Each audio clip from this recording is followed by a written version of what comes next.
Bonjour Robert Ménard. Bonjour. Robert Ménard, maire d'hiver droite de Béziers, invité de la grande interview CNews Europe 1. Merci d'être avec nous. On va balayer comme tous les matins toute l'actualité.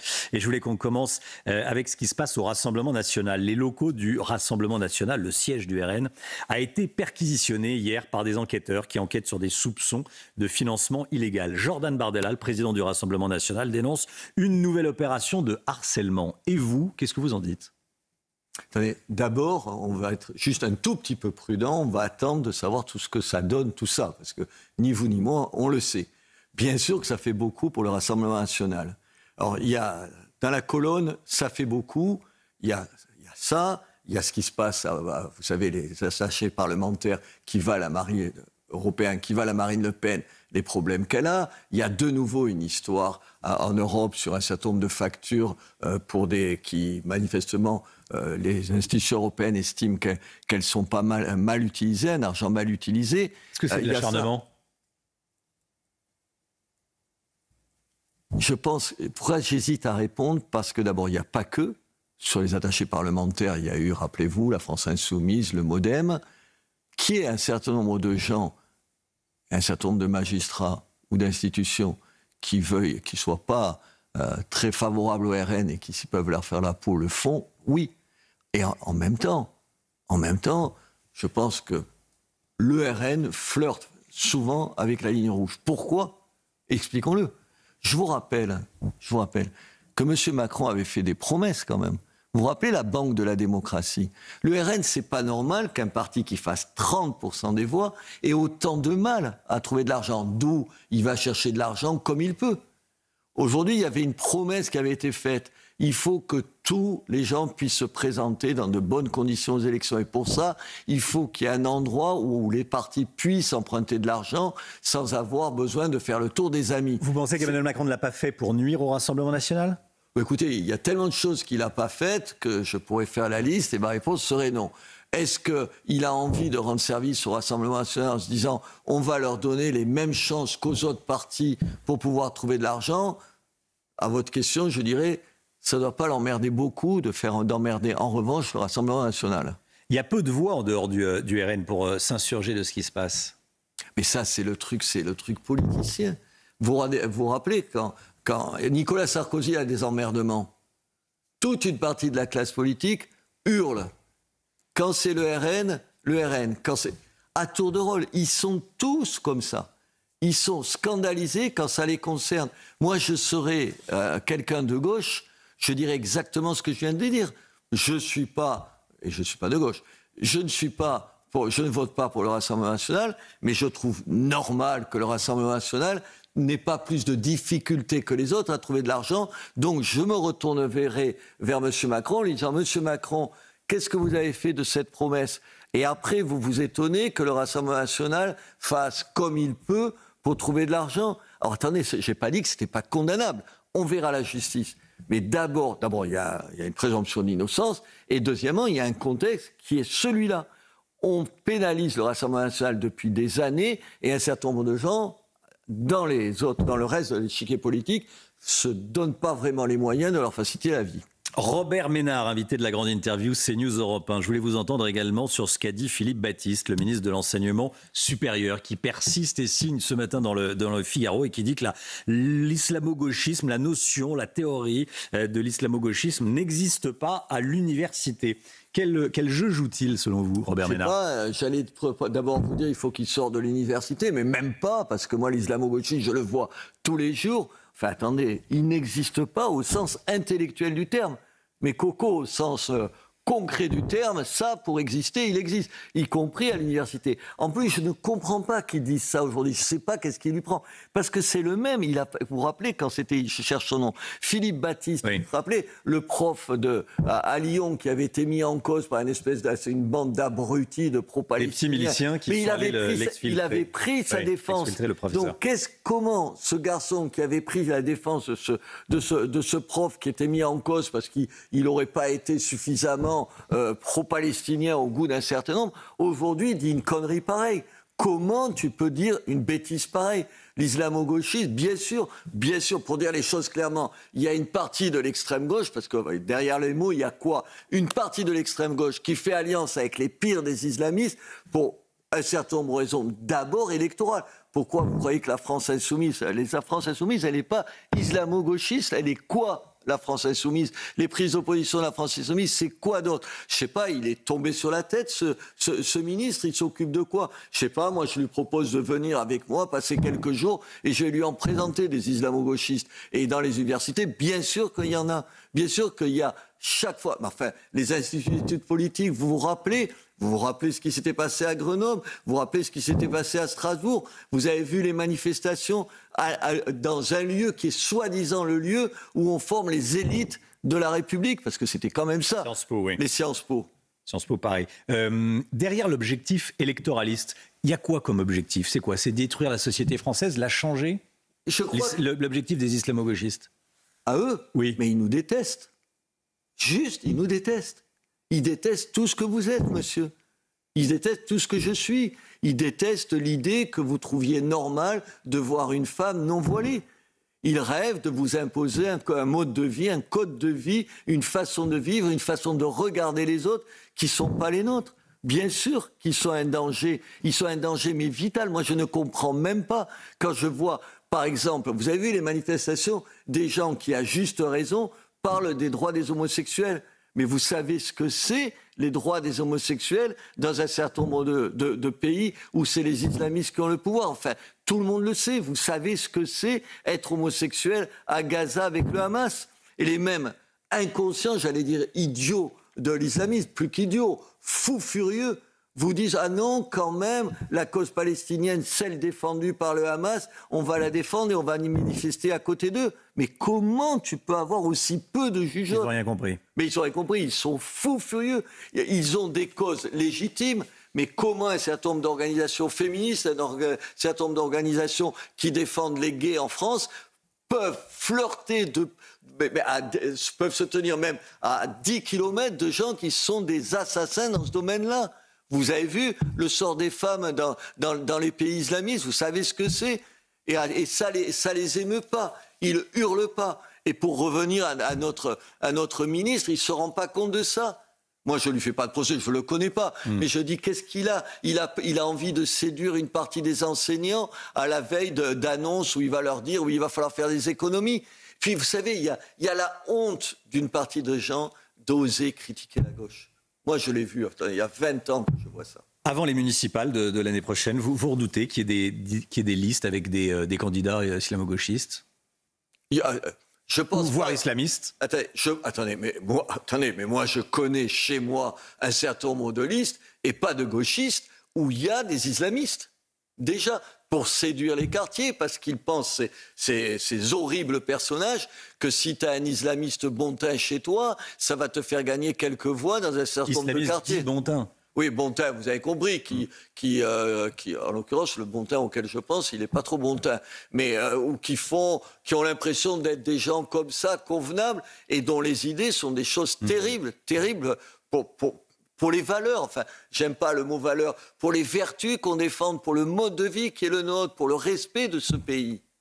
Je voulais qu'on parle également de la France insoumise et des déclarations de Mathilde Panot, qui ne vous auront pas échappé, bien sûr. Mathilde Panot qui dit que dans les mairies remportées par la France insoumise, les policiers municipaux seront désarmés et les systèmes de vidéosurveillance débranchés. Qu'est-ce que vous êtes dit quand vous avez entendu ça? Je dis, mais quelle connerie. Voilà ce que pardon l'expression. Comment? Mais même leurs électeurs pensent le contraire.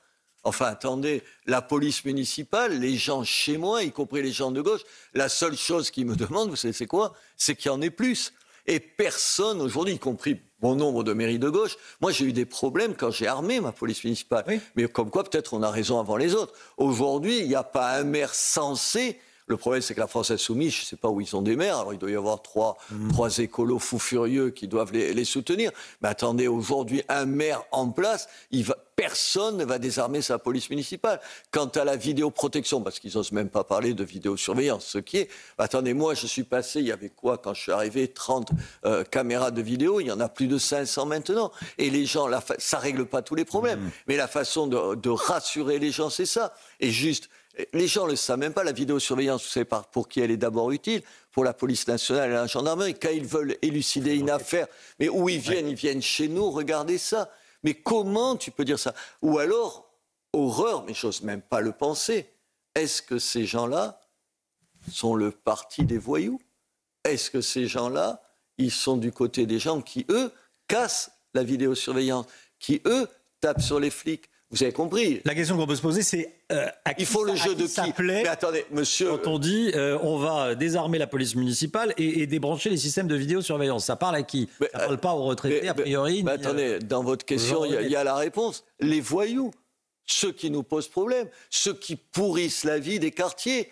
Pas les gens des quartiers, les gens qui supportent en bas de chez eux le dealer et qui ne rêvent que d'une chose, que la police soit plus nombreuse et puisse venir, et la police municipale qui est la première police à intervenir, et qu'il y ait des caméras partout. Chez moi, vous savez ce qu'ils font? Ils scient, écoutez-moi bien, ils scient les poteaux sur lesquels il y a des caméras. Et qui vient les défendre? La France insoumise. Ils sont toujours du mauvais côté. Vous vous rappelez, la police tue. La police tue, la police municipale est gêne, la police municipale quoi? Ils veulent qu'ils se fassent tuer et en plus sans se défendre. Les caméras c'est pas utile, mais demandez aux braves gens, aux gens ordinaires, aux gens qui supportent ça. Où ils vivent ces gens-là? Non, je crois qu'ils sont... La France insoumise et leurs amis, c'est le parti des voyous. C'est devenu pas seulement le parti des islamistes, mais le parti des voyous.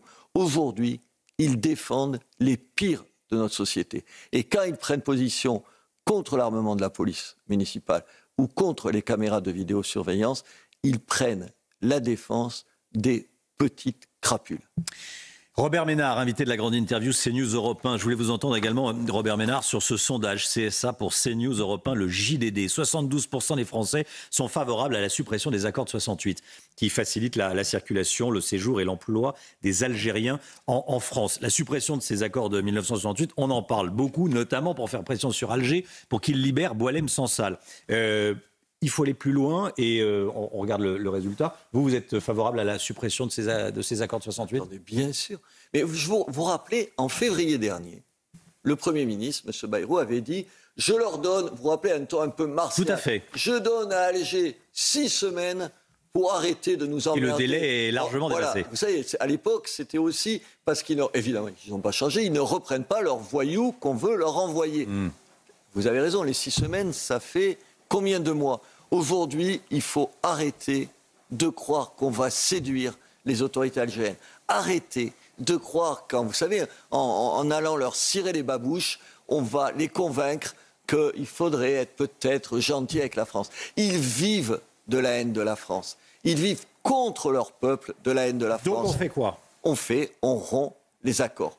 On le fait. On rompt les accords, on bloque les virements des particuliers de la France vers l'Algérie, on stoppe les visas, on n'accorde plus aucun visa aux Algériens, écoutez, on ne soigne plus les Algériens. Je vais vous dire un chiffre. On délivre en gros à la louche 200 000 visas aux Algériens. Les Algériens nous accordent 2000, vous savez, laissez-passer consulaires, qui est la condition pour les auditeurs pour pouvoir renvoyer chez eux leurs voyous. Il faut arrêter avec ces chiffres. Il faut leur dire, maintenant, vous nous en accordez que 2000, on va être très bien, on va vous donner 2000 visas. On leur dit, maintenant, les accords d'Évian, les accords de 68, pardon, les accords d'Évian, c'est autre chose. Les accords de 68 qui vous donnent un certain nombre d'avantages, c'est terminé. C'est terminé. Bien sûr qu'il faut faire ça. On ne se fera entendre que comme ça. Et je vais vous dire quelque chose. Je suis persuadé qu'une immense majorité du peuple algérien attend de notre part ça. Ils détestent les gens qui les dirigent. Les gens qui les dirigent ne sont pas élus démocratiquement au terme d'élections dignes de ce nom. C'est un certain nombre, c'est une clique qui monopolise l'argent, le pouvoir, les avantages dans ce pays. Et ils le font au détriment des Algériens en Algérie. Aujourd'hui, on doit prendre à partie la clique d'Alger et dire aux Algériens, c'est eux qui font votre malheur. Et nous, on est de votre côté. Et quand on dit il faut arrêter la mauvaise conscience perpétuelle, je suis sûr qu'on peut être entendu. Mais faisons-le. Arrêtons de s'auto-flageller à longueur de temps. Robert Ménard, devant les parents de Philippine qui a été tuée par un Marocain sous OQTF. Le vote a eu lieu qui a décidé ceci. La durée de rétention dans les CRA, les centres de rétention administrative où peuvent être enfermés des étrangers en vue de leur expulsion, passe de 90 jours à 210 jours. Ça fait partie des mesures qui peuvent réduire l'immigration et accélérer les expulsions. Une grande partie de la gauche, pour ne pas dire la quasi-majorité de la gauche, a voté contre le texte. Qu'est-ce que ça dit ? Qu'ils aillent se faire voir, monsieur. Comment tu peux faire ça ? Comment tu peux expliquer, comment tu peux compliquer la vie de la justice qui a besoin d'expulser des gens ? Attendez, il faut que les gens comprennent. Parfois, plus de temps pour instruire un dossier. Attendez, bien sûr. Et dans ce cas-là, vous vous rappelez... Ce sont les OQTF dangereux qui sont concernés. Mais attendez, mais bien sûr qu'il faut le faire. Attendez, mais c'est protéger notre population. Comment, aujourd'hui, on peut mettre des bâtons dans les roues pour expulser un certain nombre de gens qui ne sont pas seulement en situation irrégulière. Attendez, ce n'est pas seulement en situation irrégulière. Qui ne font pas seulement l'objet d'obligations. Ça s'appelle une obligation de quitter le territoire français, mais qui, en plus, la plupart du temps, ont été condamnés ou sortent de prison. Et au lieu de dire bravo, qu'est-ce qu'on a attendu ? Enfin, il y a plein de pays européens. Il y a même des pays européens qui donnent 1 année pour le faire. Pourquoi on les...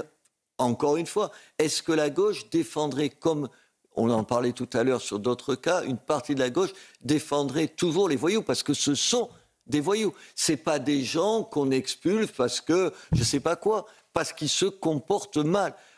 Mais aujourd'hui, je suis atterré. Alors, vous avez compris que je le vis encore plus mal, parce que moi-même, je risque d'être condamné parce que j'ai refusé de marier quelqu'un qui est sous obligation de quitter le territoire.